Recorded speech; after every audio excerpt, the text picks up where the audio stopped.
भूतिया हवेली की कहानी। ये कहानी है भूतिया हवेली के बारे में। बहुत साल पहले की बात है। सीतापुर नाम का एक गांव था। उस गांव में एक बहुत ही बड़ी हवेली थी।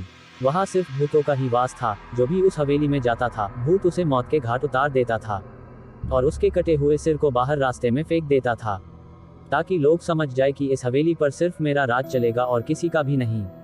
इसी डर से लोग वहां कभी नहीं जाते थे और इसीलिए उसे खूनी हवेली भी कहा करते थे।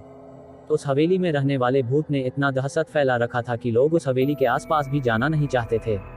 यहाँ तक कि भेड़ बकरी भी अगर गलती से घास चरते चरते वहां पहुंच गए तो वो भी तुरंत अपना दुम दबाकर भाग जाते थे, क्योंकि वह भूत जानवरों को भी नहीं छोड़ता था। एक दिन अमावस की रात थी। आसमान में बहुत बादल घिरे हुए थे और बारिश भी जोरों की हो रही थी। उसी गांव के 3 दोस्त राजू, शिवम और दीपक उसी रास्ते से स्टेशन जा रहे थे। उन्हें शायद उस हवेली और उस रास्ते के बारे में कुछ पता नहीं था। रात के 1:15 का ट्रेन का समय था और ये तीनों करीब 8 बजे के लगभग घर से निकल गए थे। बारिश इतनी ज्यादा थी कि रास्ते में सामने का कुछ दिख नहीं रहा था। उनकी गाड़ी उस हवेली से होकर गुजर रही थी।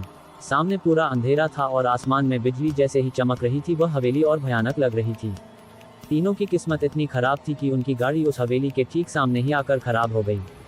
ड्राइवर बोला, साहब लग रहा है कि इंजन में पानी चला गया है, गाड़ी स्टार्ट ही नहीं हो रहा है।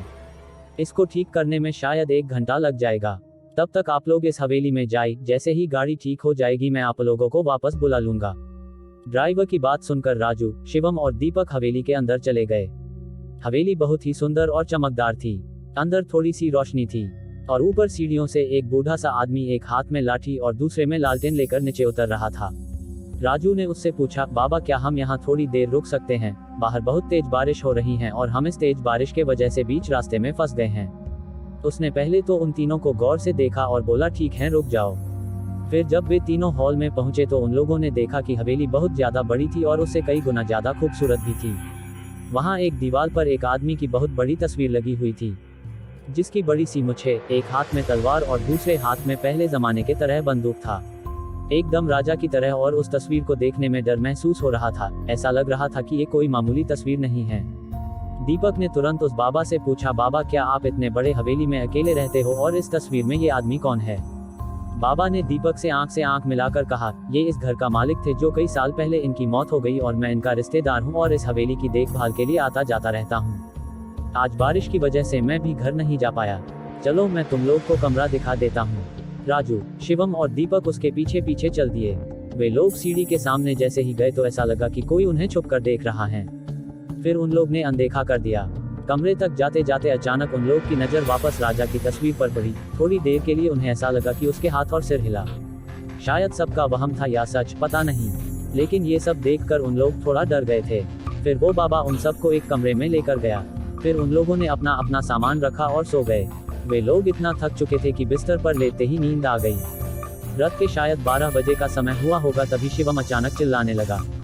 उसकी आवाज सुनकर उसके दोनों दोस्त जग गए और उससे पूछने लगे, क्या हुआ भाई, तू इतना जोर से क्यों चिल्लाया? फिर शिवम बोला, मुझे एक बहुत डरावना सपना आया था। मैंने देखा कि उस फोटो वाला आदमी हम तीनों को मारने आया है। शिवम की बात सुनकर राजू और दीपक को मजाक लगा, इसलिए उन दोनों ने उसे समझाया और दोबारा सुला दिया और खुद सो गए। फिर थोड़ी देर बाद बिल्कुल वही सपना राजू और दीपक को आया। इसके बाद तीनों डर गए। अब उन लोग को इतना तो समझ आ गया था कि एक ही सपना हम तीनों को नहीं आ सकता। इस हवेली में कुछ तो गड़बड़ है। शायद ये कहीं भूतिया हवेली तो नहीं है। दीपक ने जल्दी से जाकर दरवाजा खोलने की कोशिश किया, लेकिन वो बाबा बाहर से दरवाजा बंद करके चला गया था। अब उन लोग को समझ नहीं आ रहा था कि क्या करें। डर के मारे सबको जोरों से प्यास लग रही थी। साथ में पानी लाए थे, लेकिन एक ही घुट पीने में सब पानी खत्म हो गया। फिर तीनों खिड़की से आवाज लगाने लगे, लेकिन बाहर से कोई जवाब नहीं आ रहा था। दीपक ने अपना मोबाइल उठाकर फोन करना चाहा, लेकिन वहां नेटवर्क ही नहीं था। सब कुछ बहुत अजीब हो रहा था। अब उनके साथ आगे क्या होने वाला था ये किसी को नहीं पता था, लेकिन उन्हें समझ आ गया था कि वो बहुत बुरी तरह से फंस गए हैं। पूरा एक दिन और एक रात बीतने के बाद उनके कमरे का दरवाजा खुला। बाहर पूरा सन्नाटा था और जो बाबा उनको मिला था उसका भी कोई पता नहीं था। जैसे ही दरवाजा खुला, तीनों पागलों की तरह दौड़कर कमरे से बाहर निकले और हवेली से बाहर निकलने का रास्ता ढूंढने लगे, लेकिन बाहर जाने का कोई रास्ता नहीं था। फिर सब लोग ऊपर चले गए और वहां से नीचे कूदने का सोचा, लेकिन हवेली इतनी ऊंचा था कि उन लोग का हिम्मत ही नहीं हुई। उदास होकर सभी वापस नीचे आ गए। सबको बहुत तेज भूख और प्यास लगी थी। सब जगह देखा लेकिन उन्हें न ही कुछ खाने को मिला और न ही कुछ पीने को। नल तो था लेकिन उसमें पानी नहीं आ रहा था।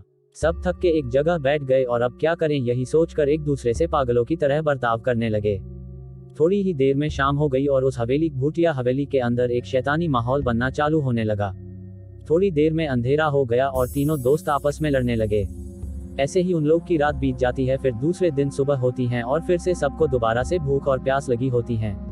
सुबह फिर से सब लोग पानी खोजते हैं। तभी अचानक शिवम का पैर सीढ़ियों से फिसल जाता है और उसके पैर से खून निकलने लगता है। खून को देखते ही राजू और दीपक पागलों की तरह खून को पीने लगते हैं।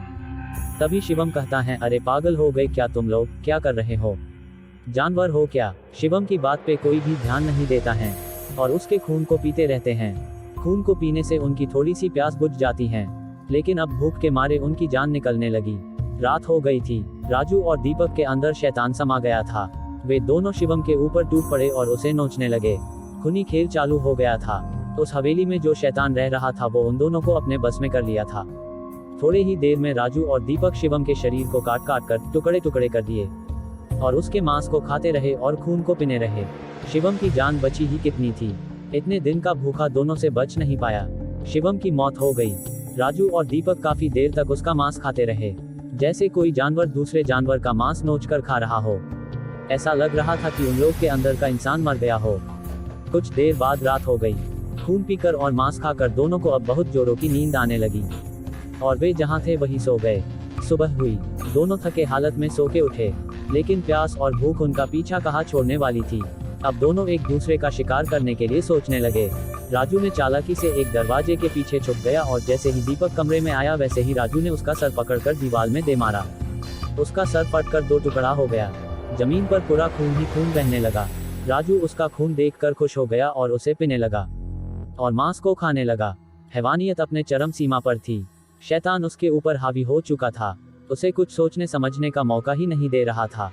तभी कुछ देर बाद राजू के शरीर में एक बिजली सी लहर चलने लगी। वो कभी दीवार में तो कभी दरवाजे में अपने सर को मारने लगा। उसका शरीर उसके वश में नहीं था। ऐसे ही काफी देर तक किया और अंत में खुद मर गया।